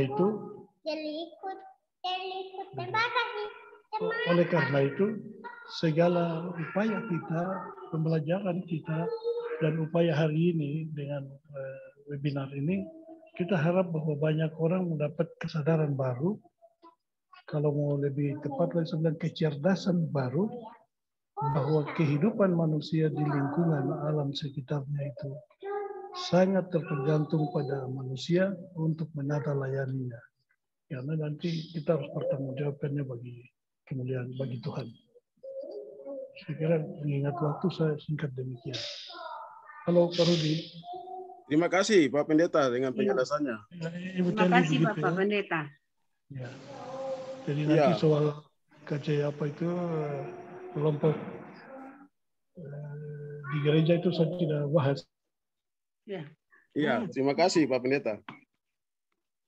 Pak Mebri, ada Ibu Reni dan juga Pak Rahmat Hidayat. Pak Rahmat Hidayat dari WRI, mungkin kasih kesempatan. Oh, silakan Bu Reni. Ya, Bapak Rudi, terima kasih. 5 menit, jadi kalau bisa singkat, ya singkat ya. Baik, Pak Rudi. Terima kasih, Salam. Selamat siang. Terima kasih Bapak Pendeta Toam. Saya akan bertanya yang pertama terkait bagaimana peran institusi di sini gereja dalam strateginya untuk melestarikan hutan sagu, Bapak. Jadi bagaimana peran gereja dalam melestarikan hutan sagu yang saat ini masih masih ada di beberapa titik di Kota Jayapura. Seperti itu. Kemudian saran saya kepada pemerintah Kota Jayapura, kemudian Rumah Bako, dan tadi komunitas Rumah Bako, pemerintah Kota Jayapura, dan CSR-nya Bank Mandiri. Kebetulan memang saya di Jayapura, Pak. KTP-nya Jayapura, tapi kebetulan saya dulu tinggal di Jogja, aktif di lingkungan. Ini akan lebih baik ketika gereja, Bank Mandiri, dan komunitas Rumah Bako ini bersinergi.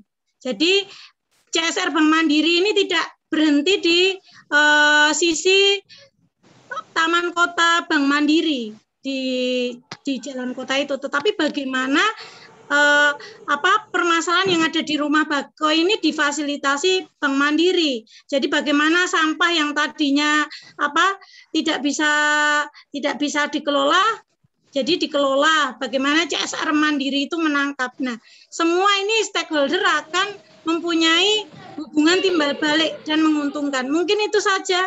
Terima kasih Pak Rudi, Pak Pendeta dari Pemkot dan Rumah Bako. Selamat siang. Pak Rahmat, silakan.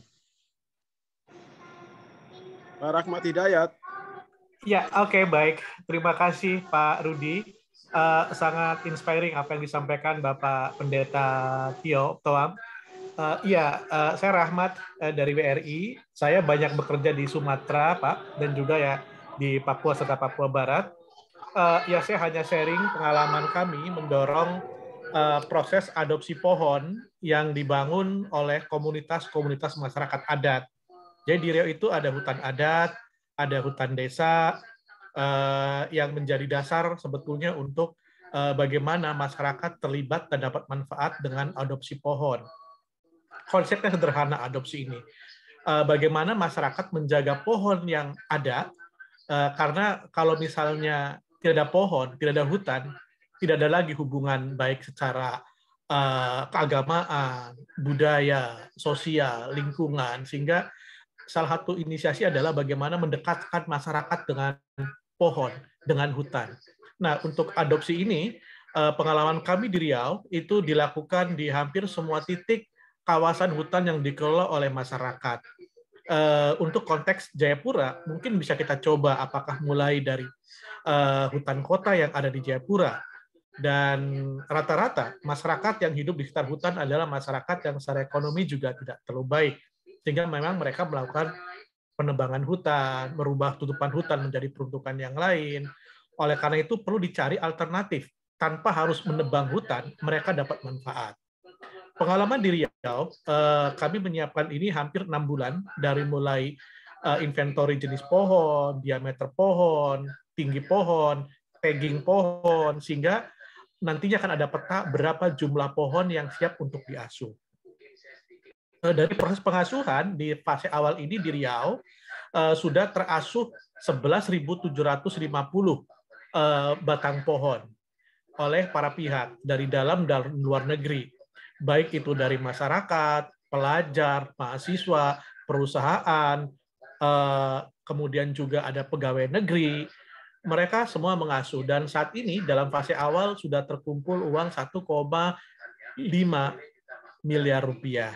Nah, uang ini itu akan didistribusikan kepada kelompok-kelompok masyarakat yang menjaga pohonnya. Sementara memang masih di dalam kawasan hutan.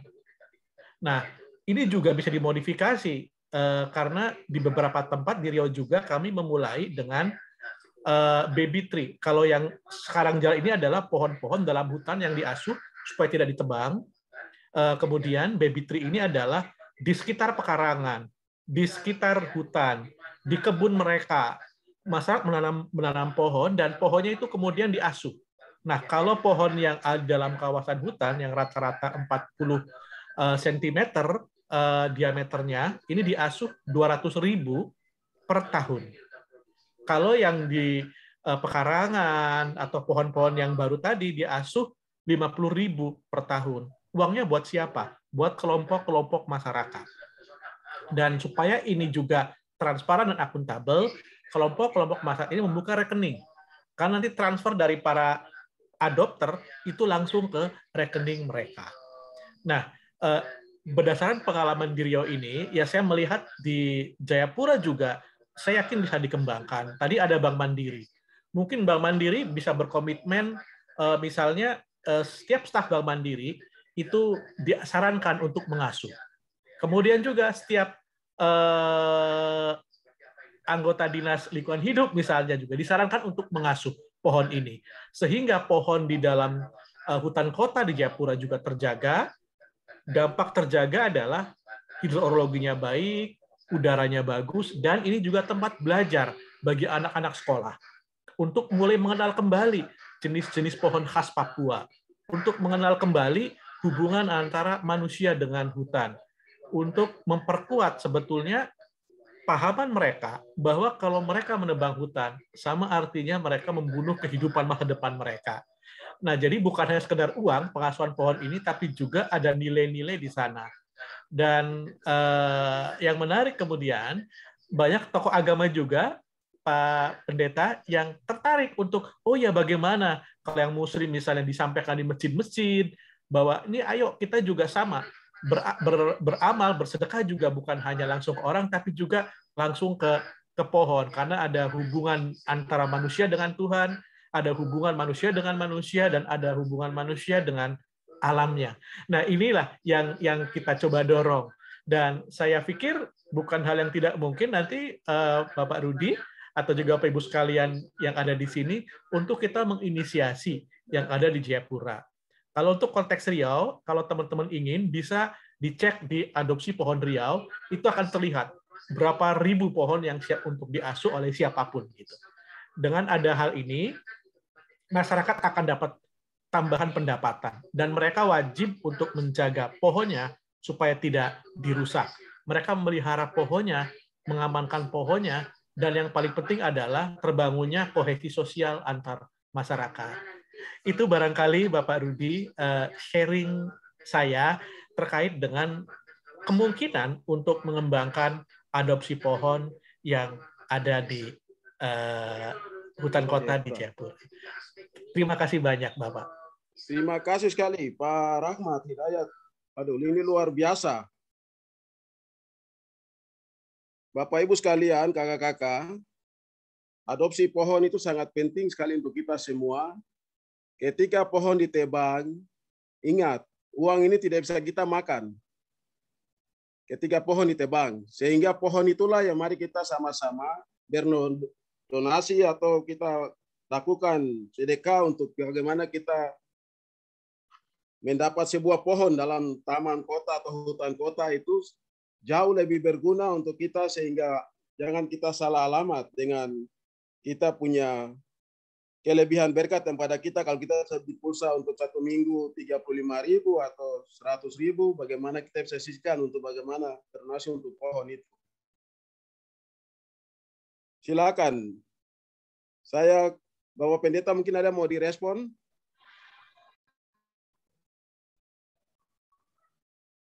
Dari share tadi dari Pak Rahmat Hidayat, silakan.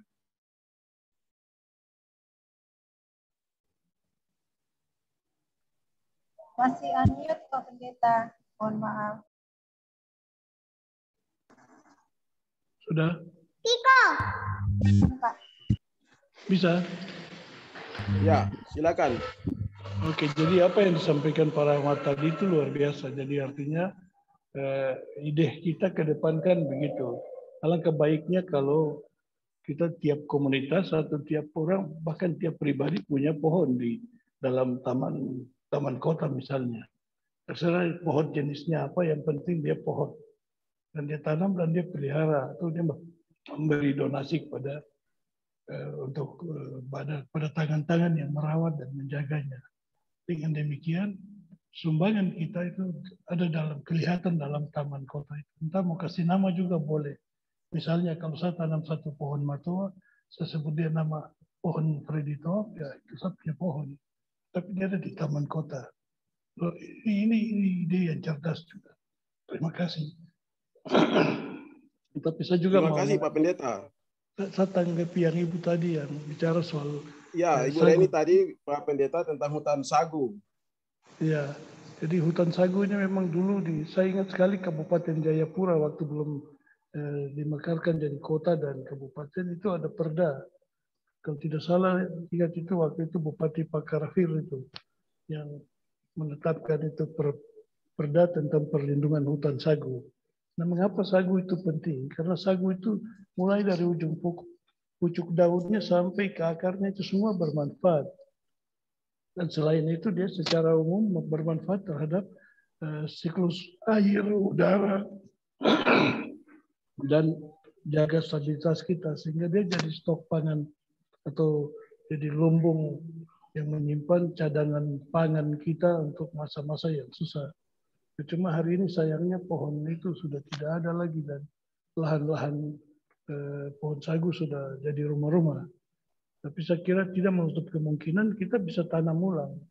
Artinya kalau ada gerakan dan niat kita untuk membangun kembali, mengapa tidak seluruh sisi pinggir-pinggir sungai kita itu kita hidupkan kembali dengan tiap orang tanam satu pohon sagu, agar dengan demikian sagu itu tumbuh kembali. Entah siapa yang mau tokok nanti kemudian bukan soal. Yang penting sagu ya ada. Begitu.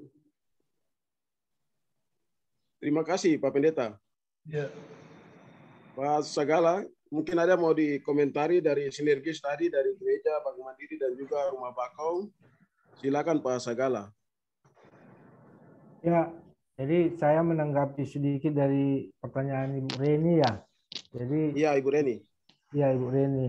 Peran Bank Mandiri dan gereja untuk sama-sama sinergi untuk membangun kota.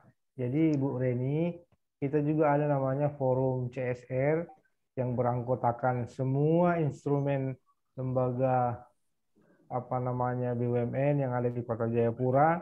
Nah, program-program itu yang kita adopt sebagai bentuk partisipasi Bank Mandiri atau BUMN untuk kelestarian Kota Jayapura. Jadi yang saya sebutkan tadi Taman Kota itu adalah salah satu dari peran mandiri di Kota Jayapura. Nah, yang lain-lain tidak kita sebutkan sesuai dengan konten topik kita hari ini, yaitu yang bisa saya sampaikan. Mungkin itu Pak Rudi. Terima kasih Pak Marasir Sagala. Saya cukupkan demikian. Bapak Ibu yang ada masih mau bertanya dengan ini, nanti silakan kirim saja ke alamat dan buat catatan atau WA. Untuk kita karena waktu kita terbatas, kita selesai sudah lewat 5 menit ini di jam saya.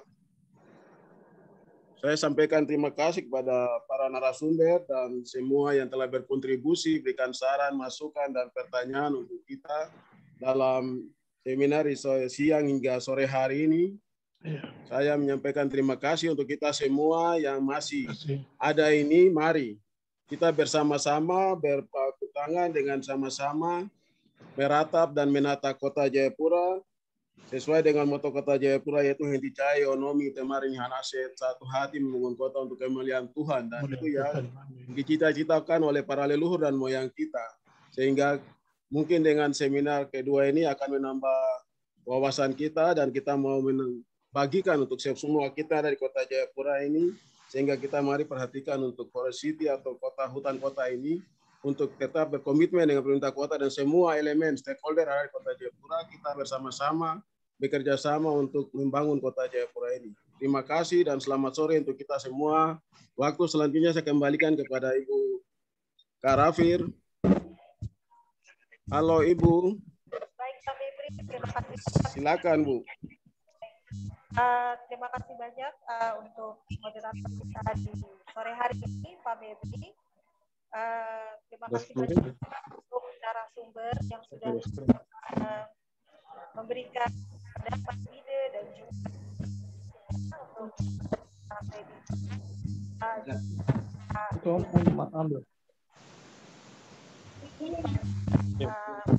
Iqbal dari Rumah Bakau, juga Kak Gamel yang sudah bergabung.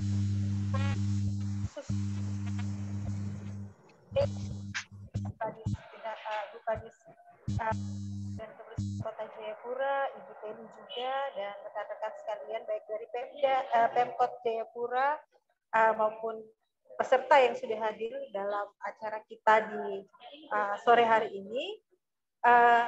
Diskusi kali ini bukan akhir dari perbincangan kita di sore hari ini, namun ini awal di mana semua pihak terkait akan kita coba bekerja sama untuk dapat mempunyai komitmen untuk ruang terbuka hijau ataupun daerah-daerah dari masyarakat adat Portumba yang ada di Kota Jayapura ini. Perlu diketahui bahwa diskusi selanjutnya akan diadakan bulan depan, khusus untuk kita akan membahas masih terkait isu lingkungan di Kota Jayapura dengan studi kasus bagaimana kita juga dapat menyukseskan PON 20 yang akan diselenggarakan di Kota Jayapura namun kita akan kaitkan dengan masyarakat adat dan juga kita akan kaitkan dengan isu lingkungan seperti pengelolaan sampah yang nantinya pasti akan memberikan dampak dalam pengelolaan sampah dari PON 20 nantinya. Jadi tetap menunggu persiapan untuk diskusi selanjutnya bulan depan. Jika ada salah-salah kata, mohon maaf sebesar-besarnya, dan mari kita sama-sama dapat menjaga lingkungan yang ada di Kota Jayapura, dan ini merupakan bukan kerjasama, ini bukan hanya kerja dari pemerintah Kota Jayapura saja, namun ini perlu dukungan dari kita semua, masyarakat, LSM lokal, dan juga dari lembaga agama. Terima kasih banyak dan selamat sore Bapak Ibu sekalian, Tuhan memberkati. Salam. Terima kasih.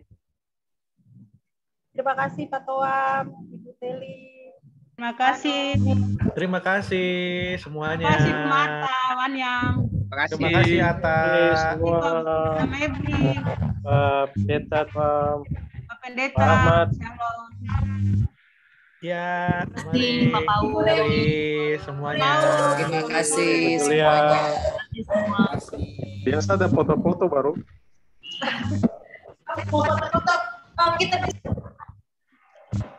Terima kasih. Ya. Marta. Nah, Om Rudi tidak pimpin foto ini bagaimana? Mohon izin, Liv. Terima kasih semuanya. Sore semuanya, terima kasih. Terima kasih Pak Robi Bano.